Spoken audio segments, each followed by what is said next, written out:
Jack Welch, arguably the greatest CEO in the history of the world, who managed in General Electric for 25 years, he said there is no work-life balance. There are work-life challenges, and we make decisions and we live with them. Do you think Elon Musk has work-life balance? No. Do you think Steve Jobs, when he was alive, had work-life balance? No. Do you think Bill Gates? No. Henry Ford? No. Original Heineken? No. So if none of those people that created the wealth of the world had work-life balance, why do you think you're going to have it? Why? Because you deserve it? I don't think so. You deserve what you get in life by working hard. Notorious workaholic Elon Musk is so tied to his office that he's been known to sleep on the floor. I slept on the floor. Ford slept on the floor. Jobs slept on the floor. Gates slept on the floor. Success leaves clues, you weenies. I still work 50, 60 hours a week, and I haven't had to work in 35 years. Follow what you're passionate about, what you love. It's not work if you love what you're doing. Okay. Most people, when I say they're living quiet lives of desperation, is because they're involved in a business or a job that they don't enjoy, they're not passionate about. Okay. So if you found something that you're passionate about, then it doesn't matter if you work 3 hours a day or 13 hours a day. That's where you start. And most people aren't there. Most people have to find that. Clausewitz, the famous Prussian general, said, "Focus on the few, not the many." And the most common error that I see in reasonably successful businessmen and women are that they try to do too many things. And focus on the few, not the many. Warren Buffett and Bill Gates simultaneously said one word: focus. That's it. Focus. And in the many years that I was 100% focused and I created a lot of wealth for myself, I only thought about one thing, and that was it. I'm not saying that it's easy, because if it were easy, there'd be like a QLA shop on every corner like Starbucks. My market is 700,000 people out of 7 billion. If you want to be me, 700,000 out of 7 billion. I don't know what fraction that is, but it's not a very big one. That's it. There's 700,000 people on the planet that can commit to the focus, the laser beam focus of the Gates, Trumps, Ellisons, etc. If you want to create generational wealth is wealth that you make in 20 to 25 years, because depending on where you Google it, a generation is either 20 to 25 years. We do that, and I've taught, and I did it myself, how to do it in 4 to 7 years, and in virtually throwing everything that you've learned or read out the window. But it's focus, and not that many people can stay focused. In fact, that's an understatement, a gross understatement.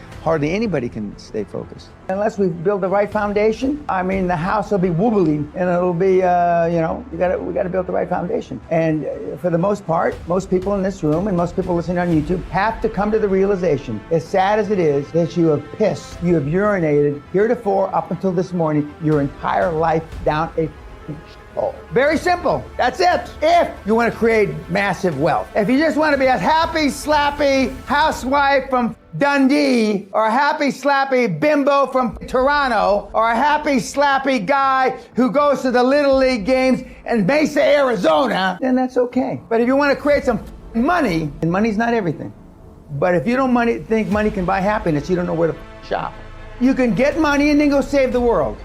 You can get money and save the forests in Brazil. You make money and go save global warming, which I don't believe in. You can, and save the kids in Biafra and all that shit. But without money, you can't save a thing. Don't you understand? Don't the idiots on YouTube understand that? We all know how to lose weight. We all know how to get physically fit. We all know how to build our businesses.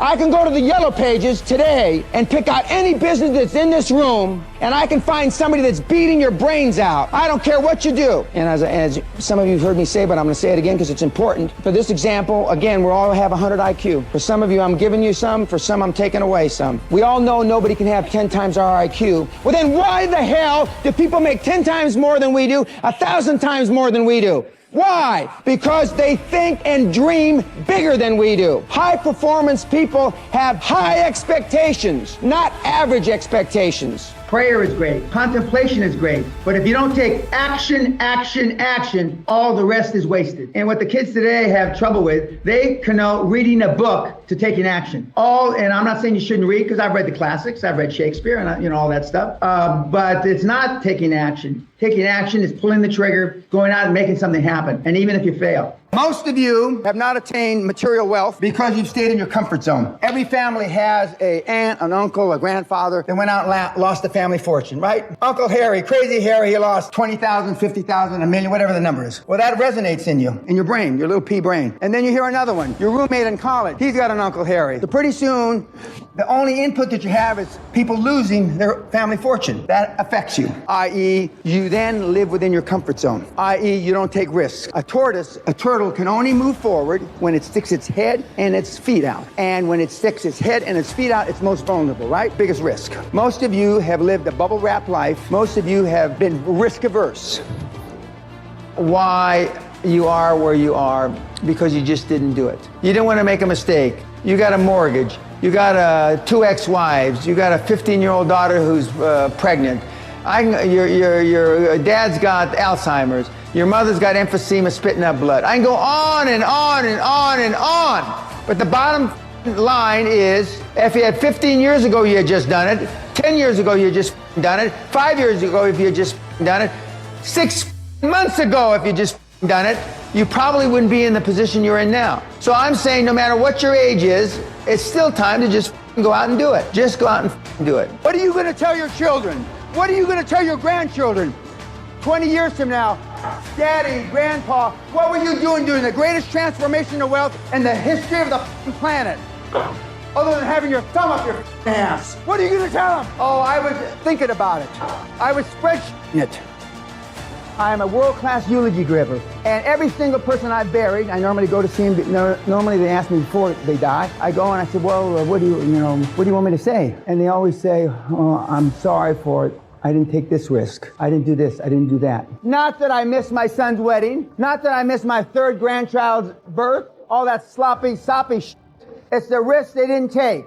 If you are not experiencing anxiety, if your problems are not replaced as soon as you solve one with a bigger one that's geometrically bigger, then you're not growing. I hate to hear people tell me my business is running smoothly, everything's great. Well, then he might as well, or she might as well blow their brains out, because they sure as hell aren't growing. What my deal is all about is growing geometrically, quantumly. And just remember that and keep an open mind, because I have been there and done that. There's no question about that. Another thing, and I said this yesterday, just because you haven't done it, just because you've never been around somebody that hasn't done it, and just because you've never heard of it, doesn't mean it doesn't exist. Because absence of evidence is not evidence of their absence. I'm going to say some things that are real foreign to you. Some things that you've been taught by your parents, your grandparents in school, and basically all that is crap. Now, I'm not talking about moral issues and things like that, or religion. I don't get into that. So just keep an open mind. The high performance people that I will continue to allude to all day long live in a different world than you. They came from the same world as you did, but they live in a different world. They think differently.